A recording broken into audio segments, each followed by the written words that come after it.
Hello everyone, welcome back. Today I'm going to take you on a journey. I'm going to show you how to make paneer three different ways. It's starting from the north of India all the way to the south. And this is a go-to dish for my kids. They love paneer, especially on the days that we make vegetarian food. And so let's get started.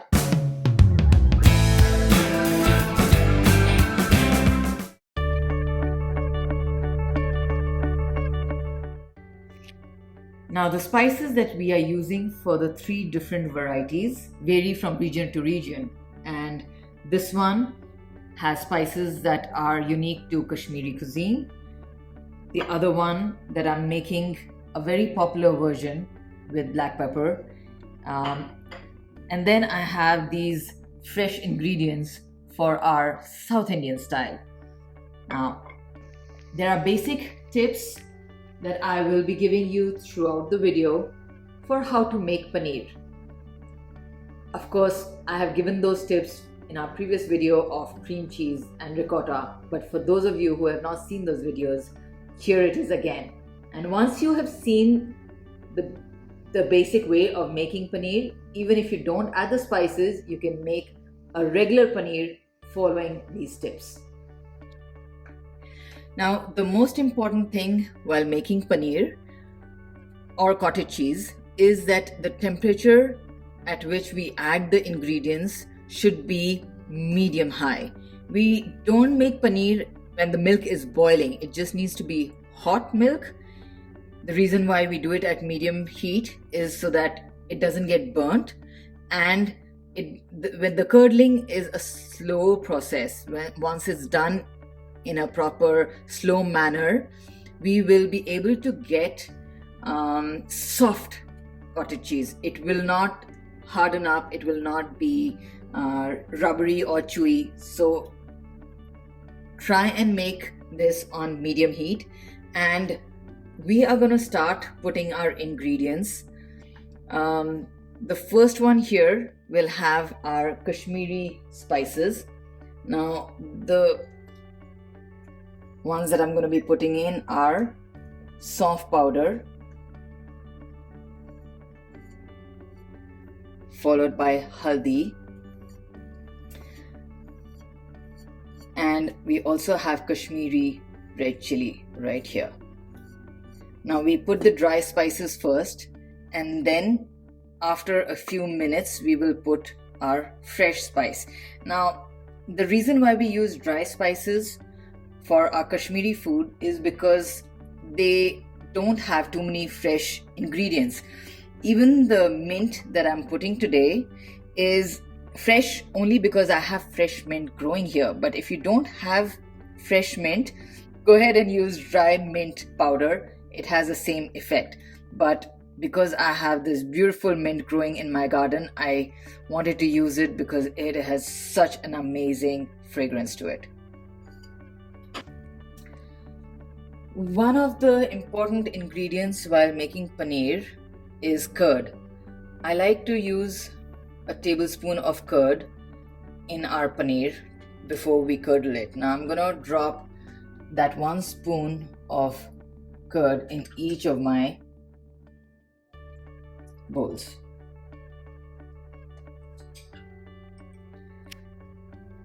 Okay, I have added the dahi. Now I need to also season it with salt. So let's do that. Just about a teaspoon of salt for each of them.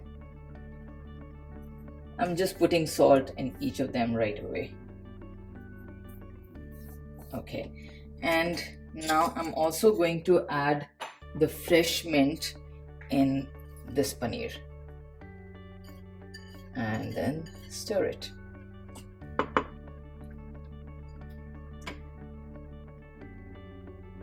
When we're adding fresh leaves, we need to be generous with the quantity because it takes a while for the flavor to get infused. Dry ingredients, we can keep it to a minimum. I have only put half a teaspoon of each of the dry ingredients. And I'm going to keep stirring the milk before adding the nimbu. Okay, the second type of paneer that I'm making is with kali mirch and hing. This hing is special. It is from Lucknow and I love the flavor of this hing. This is the paneer that my kids enjoy the most. And I'm just gonna stir it so it doesn't stick to the bottom. And now we'll go on to our third variety, which is with our South Indian spices.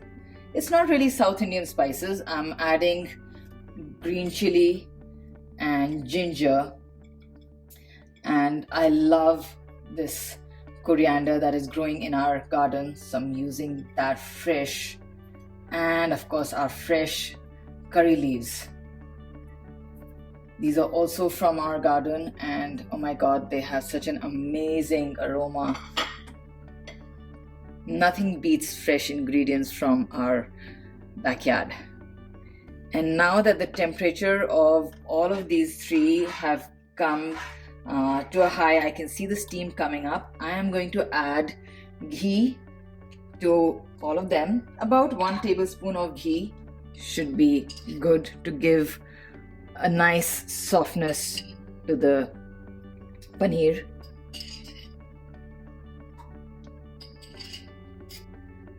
Okay, and now I'm going to finally add our nimbu. I like to use nimbu to curdle the milk. Some people use vinegar, that's fine too, but I feel that the natural taste of lemon is better. You can use lime as well. I'm using about 2 tablespoons in each of them. I don't need to put too much because that I think is enough to curdle. And when I make it on slow heat, I just wait till the bubbles start coming on the side. Can you see the bubbles there? It doesn't have to boil completely. I will reduce it down to a low so that the milk curdles on a slow bubble. It doesn't have to come to a rolling boil. You can see our milk is almost curdled. It's just gonna take another few minutes, but it is not boiling as yet because I have kept the temperature medium. For our paneer from the south of India, I am gonna do a tadka. There is ghee and I'm gonna warm it up and adding rye to it, mustard seeds, and once they pop, I'm going to add it to our paneer. You can see our mustard is almost there. It's ready to pop, and I'm going to add it to our hot milk, which is also almost there to curdle. It's not curdled yet, but it's getting there. Here our mustard seeds are popping, and I'm going to add it to our paneer.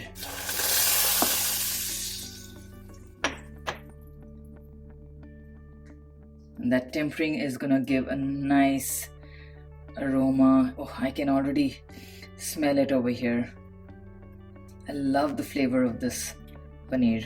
It's gonna be a little spicy because of the green chilies, but these are fresh green chilies from our garden, so I can't wait to try it. Here you can see the paneer has separated. It's gonna clear up a little bit more, and the same for the other paneer. This also has curdled fully. I'm just going to show you how we separate it with a muslin cloth. And like I've said in my previous video, this water is very precious. We do not throw it. I use it in all the gravies that I make. For that matter, when I'm making palak paneer, I'm going to actually immerse the palak in this way, the one that I save from making this paneer. I'm gonna boil it in that, and it's gonna be prepared. You will see that in our next video. When I'm straining this, I've only taken a nice cotton muslin cloth and I have kept it on a steel container with a strainer below it.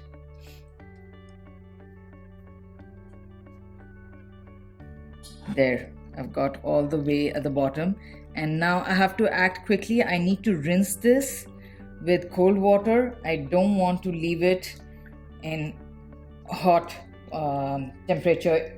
It needs to cool down right away. Here, I'm going to rinse out my paneer real quick. That's it. And squeeze out the extra juices. Nice. It's so soft. I have to show you this.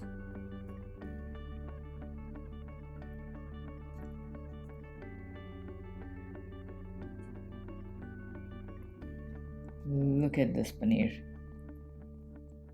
It is so super soft. Now let's just put it in our dish.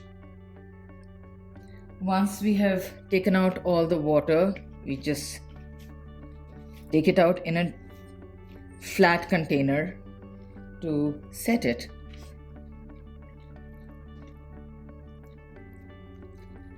And we need to put a heavy item, something that will make it compress before we let it cool down. And I'm going to leave it to cool at room temperature for about half an hour before putting it in the fridge.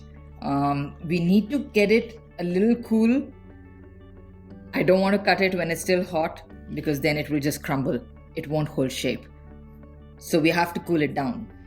Our paneer is set. I'm just going to cover it with a muslin cloth and put some weight on it. I'm using a heavy pestle with the mortar, and this is steel and it's really heavy, but if you don't have this, you can use anything that is heavy enough to weigh down the paneer and make it set. I'm going to do the same for all the others, and then I'll show you the result of these. Here our paneer is ready. I've taken it out of the refrigerator and cut it. Let me show you how soft it is. It is gonna be super delicious. Nothing like homemade paneer. You can try this recipe. I'm sure your kids are gonna love it, and there is no better way of ending this than enjoying good paneer made at home. Thank you so much for watching. Bye.